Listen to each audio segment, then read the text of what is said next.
नमस्कार, जय श्री राम, जय हनुमान, जय भाग्येश्वर धाम। उम्मीद है आप लोग बहुत स्वस्थ और मस्त होंगे। मैं भगवान से प्रार्थना करती हूँ कि आप सभी लोग खुश रहे और स्वस्थ रहे। तो दोस्तों, आज मैं आप लोगों से बात करूंगी कि निर्जला एकादशी का व्रत कब है, क्या हम पहली बार निर्जला एकादशी का व्रत रख सकते हैं, निर्जला एकादशी का व्रत कैसे रखना चाहिए, निर्जला एकादशी के व्रत का क्या महत्व है, क्या हम पानी पी सकते हैं। तो आज मैं यह सब आपको जानकारी इस वीडियो में दूंगी। तो उसके पहले आप मेरी वीडियो को लाइक सब्सक्राइब कर देना और कमेंट में जय श्री राम अवश्य लिखिएगा। तो चलिए दोस्तों, देखिए क्या होता है ना, निर्जला एकादशी का जो व्रत है वह निर्जला जैसे नाम से प्रतीक होता है कि निर्जला बिना जल के इस व्रत को रखना पड़ता है, निराहार इस व्रत को रखना पड़ता है। आपको कोई भी नमक की चीज भी नहीं लेना, ना आपको कुछ खाना है ना आपको कुछ पीना है। आपको सिर्फ और सिर्फ निराजल व्रत रखना है, बिना जल के आपको इस व्रत को रखना है। दोस्तों, ज्येष्ठ मास की शुक्ल पक्ष की एकादशी को निर्जला एकादशी कहते हैं। निर्जला एकादशी का व्रत दोस्तों, जो निर्जला एकादशी का व्रत रखता है उसकी साल की 24 एकादशी का फल की प्राप्ति होती है। अगर जिस साल में अधिक मास लगता है तो उस साल 26 एकादशी होती है। तो उस 26 एकादशी का जो व्रत का जो फल होता है, जो पुण्य होता है, वह सिर्फ और सिर्फ निर्जला एकादशी का व्रत रखने से हमें प्राप्त होता है। दोस्तों, तो निर्जला एकादशी का व्रत है तो बहुत कठोर, क्योंकि यह गर्मी के मौसम में आता है और गर्मियों में तो 1 घंटा भी बिना पानी के मनुष्य का रहना बहुत मुश्किल होता है। तो अगर आपको 24 घंटा बिना जल के रहना रहता है तो समझिए ये एक व्रत जो है वो एक तपस्या के बराबर है। अगर हम इसको कठोर व्रत को अगर हम करते हैं तो समझिए जितना ये व्रत कठोर है, जितना भी बोलते हैं ना बहुत हार्ड है, उतना ही उसका पुण्य अधिक है। तो दोस्तों, अगर आप किसी कारणवश अगर आप नहीं कर पाते हैं निर्जल व्रत, अगर आप लोगों का शरीर आपका साथ नहीं दे रहा है, आप लोगों की तबीयत सही नहीं है, अगर आप नहीं कर पाते हैं किसी कारणवश, तो आप पानी दूध पी सकते हैं। ऐसा नहीं कि अगर आपने पानी पी लिया या दूध ले लिया, कुछ जूस वगैरह पी लिया तो आपको उसका फल नहीं मिलेगा। जो 26 एकादशी का पुण्य है वह 24 एकादशी का ही पुण्य मिलेगा आपको, लेकिन पुण्य तो मिलेगा ना। नहीं रखने से अच्छा कुछ तो रखिए।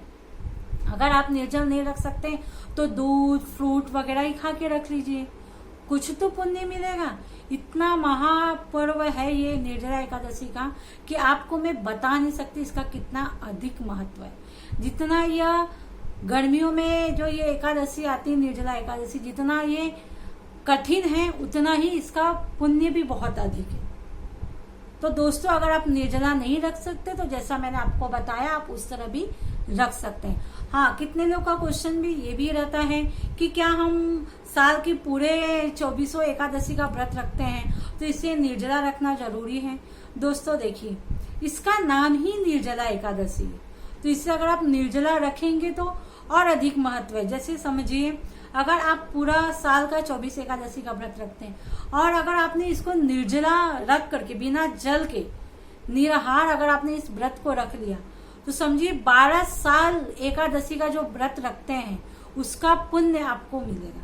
इतना पुण्य फल की प्राप्ति होगी आपको। तो सोचिए, अगर आपका शरीर साथ नहीं दे रहा तो आप जूस फ्रूट वगैरह ले सकते हैं, ऐसा कोई बात नहीं है। लेकिन आप निर्जला रखते हैं तो बहुत उत्तम फलों की प्राप्ति होगी। दोस्तों, निर्जला एकादशी के दिन भगवान श्री हरि विष्णु भगवान का विधि विधान से पूजा करने का हमारे शास्त्रों में बताया गया है। इस दिन जितना हो सके भगवान श्री हरि विष्णु भगवान की विधि विधान से पूजा पाठ करना चाहिए। उनके मंत्र स्त्रोत का पाठ करिए, भगवान को धूप दीप दिखा के उनको मखाने के खीर का भोग लगाइए, उनका पूजा पाठ कीजिए। जितना हो सके मंत्रों का उच्चारण कीजिए, विष्णु सहस्त्र नाम का जाप करिए, विष्णु चालीसा का पाठ करिए।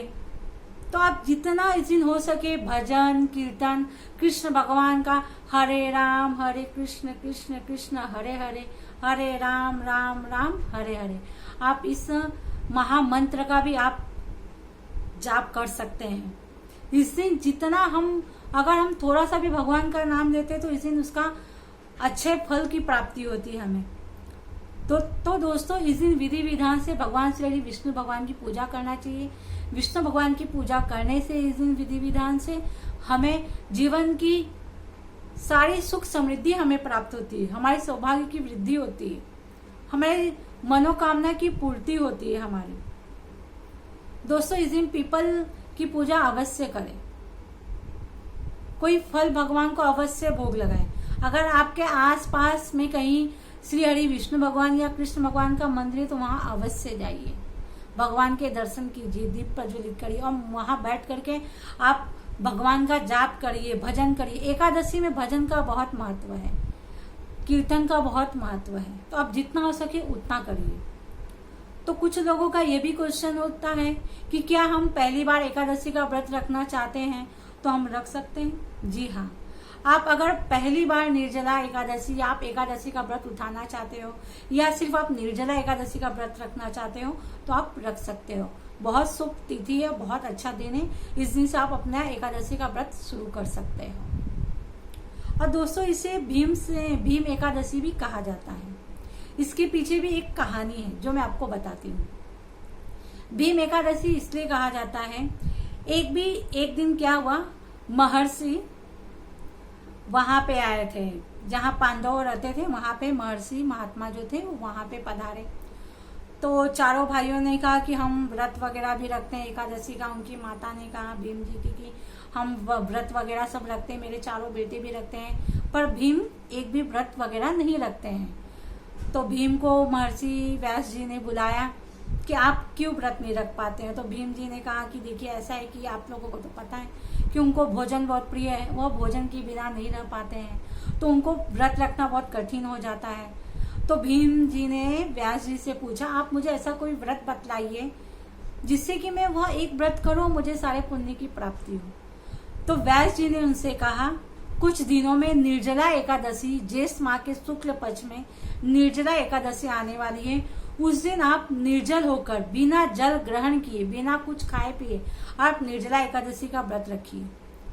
आप रख के देखिए, जितना आपके सब भाइयों अगर 24 एकादशी का व्रत रखते हैं, 26 एकादशी का व्रत रखते हैं, उसका पूरा पुण्य आपको मात्र एक निर्जला एकादशी का व्रत रखने से आपको मिलेगा। तो भीम जी ने व्यास जी की बात सुनी और उन्होंने जैसे फिर निर्जला एकादशी आया तो उन्होंने उसी तरह बताया हुआ, उन्होंने निर्जला एकादशी निर्जल रह के एकादशी का व्रत किया, श्री हरि विष्णु भगवान और कृष्ण भगवान का विधि विधान से पूजा किया। तो इसके लिए इस दिन निर्जला एकादशी को भीम एकादशी भी कहा जाता है।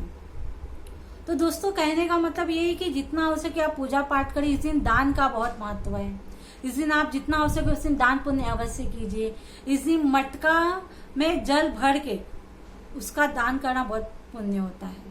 जल का दान करें, आप मीठे रस का दान करिए, मीठे जल का भी दान करना बहुत उत्तम फलों की प्राप्ति है। चप्पल दान का बहुत महत्व है। इस समय खरबूजा का भी दान करना बहुत अच्छा होता है क्योंकि वो बहुत ठंडक होती है इसमें। तो आप निर्जल रह के अगर ये सब, अगर आप खा पी के भी, अगर आप व्रत करके भी अगर आप ये सब दान करते हैं तो अच्छे फल की प्राप्ति होती है। निर्जला एकादशी के दिन थोड़ा सा पूजा पाठ किया हुआ हमें अच्छे फल की प्राप्ति मिलती है। तो आप अवश्य यह दान पुण्य पूजा पाठ अवश्य कीजिए। अगर आपके घर में लड्डू गोपाल है तो उस दिन आप लड्डू गोपाल का भी अच्छे से विधि विधान से पूजा पाठ करिए, उनको स्नान वगैरह करवाइए, पंचामृत से स्नान का भोग लगाइए भगवान को अच्छे से। लेकिन याद रखिएगा भगवान को उस दिन कुछ खाने पीने के लिए, मतलब उनका भी नीलाजल हो रहता है तो उन्हें कुछ खाने पीने के लिए, मतलब ऐसा फल वगैरह आप चढ़ा दीजिए बस। और ऐसा कुछ जैसे कितने लोग कान्हा जी को घर में रखते तो रोटी भाजी वगैरह ये सब भोग लगाते, तो आप ये सब भोग उस दिन मत लगाइएगा। तो कहने का मतलब यही, उस दिन विष्णु चालीसा का पाठ करिए। जितना मतलब आपको मैंने जितना बताया उतना अवश्य कीजिए। और देखिए एकादशी का व्रत जो होता है, निर्जला एकादशी का व्रत या कोई भी एकादशी का व्रत, तो 10वीं की रात्रि से लेकर के द्वादशी की सुबह तक रहता है। तो आपको जो निर्जला व्रत रखेंगे तो आप सुबह 3:30 बजे, आपको अगर प्यास ऐसा लगता है कि आप रह नहीं पाएंगे तो सुबह 3:30 बजे आप उठ के पानी पी लीजिए। और दूसरे दिन तक आपको 24 घंटे का निराजल व्रत रखना है। तो दोस्तों चलिए अब मैं आपको बताती हूँ कि निर्जला एकादशी कब है और उसका पारण का शुभ मुहूर्त क्या है। तो दोस्तों देखिए, निर्जला एकादशी जो है साल 2024 में 18 जून मंगलवार के दिन निर्जला एकादशी का व्रत है। जो भक्त निर्जला एकादशी का व्रत रखना चाहते हैं वह 18 जून मंगलवार के दिन एकादशी का व्रत रखेंगे। तो दोस्तों जो निर्जला एकादशी का जो पारण का शुभ मुहूर्त है वह पारण का शुभ मुहूर्त है 19 जून बुधवार के दिन सुबह 5:24 से लेके 7:28 तक पारण का शुभ मुहूर्त रहेगा। जिस समय मैंने आपको जो समय पारण का बताया है द्वादशी के दिन, आपको उस समय में ही निर्जला एकादशी व्रत का पारण करना है। ठीक है, देखिए मैंने आपको हमेशा बोलती हूँ एकादशी से ज्यादा महत्व उसके पारण का है। कभी भी पारण आप सही समय ही कीजिए तो ही आपको एकादशी का पुण्य है जो पूरा फल की प्राप्ति होगी। दोस्तों देखिए क्या होता है, हम जो एकादशी का व्रत रखते हैं या कुछ अच्छे तिथियों का पूर्णिमा का या कोई हम व्रत वगैरह करते हैं, तो ये व्रत जो हम करते हैं इससे क्या होता है, इससे हम भगवान से जुड़ते हैं, हमारा कनेक्शन भगवान से जुड़ता है। ये व्रत क्यों बनाया गया, ऐसा नहीं कि बस हमने व्रत रख लिया और भगवान को याद नहीं करे, बस हमने व्रत रखा है, ऐसा नहीं करना। आपको व्रत रखना है, भगवान का पूरा दिन नाम उच्चारण करना है, भगवान का कीर्तन करना है, भजन करना है, जो मंत्र आपको होता है उस मंत्र का जाप करना है। उससे हमारा कनेक्शन भगवान से बनता है, भगवान हमारी पुकार सुनते हैं और इतनी शांति मिलती है ना, मैं आप लोगों से बता नहीं सकती।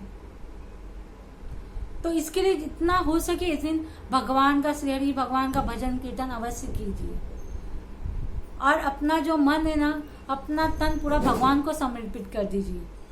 पूरी श्रद्धा भाव से आप निर्जला एकादशी का व्रत तो रखिए, आपके जीवन के सारे कष्ट दूर हो जाएंगे। तो मुझे उम्मीद है आप लोगों को मेरा वीडियो अच्छा लगा हो। वीडियो अगर अच्छा लगे तो कमेंट में जय श्री राम अवश्य लिखिएगा। धन्यवाद। जय श्री राम।